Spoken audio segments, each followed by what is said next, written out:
Dick Buckley, the baritone sax player whose music had opened the door to Dublin's jazz scene for a curious Eamon Carr, would ultimately see the oldest and youngest of his 4 children pick up saxophones themselves and follow on behind.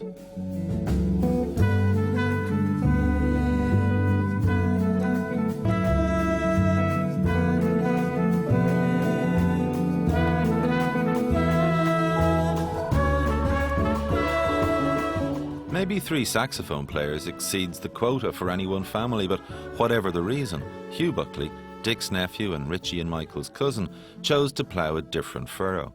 In a land of brass and wind instruments, Hugh Buckley picked up a guitar.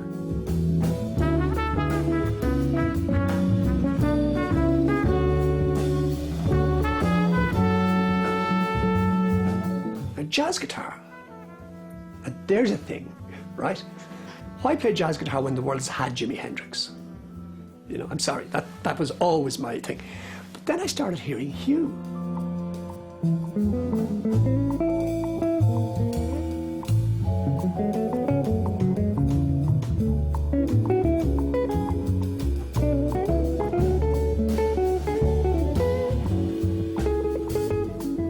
He has an exquisite tone, a really beautiful tone. And it's not down to the settings on his guitar and his whatever little amplifier he might use. It's his touch. It's like something like, you know, Johnny Doherty, the Donegal fiddler, you know, it's something like that. It's down to touch.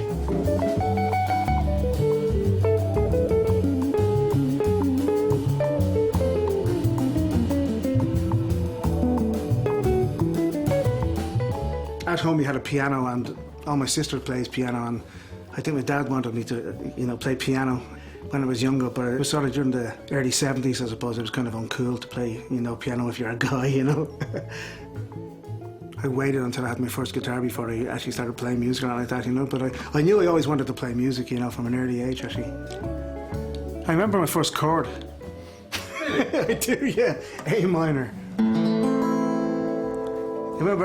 remember a friend of my dad's, actually, Eddie Creighton, his name. He was a great guitarist during the 60s, actually 70s and stuff like that. A rock guitar player in town, actually, and he taught me the first chord. I remember that, yeah. He was self-taught all the time after that then, really. Hugh is, as I say, one of those guys. We mightn't have Hugh if we hadn't had Louis Stewart in town.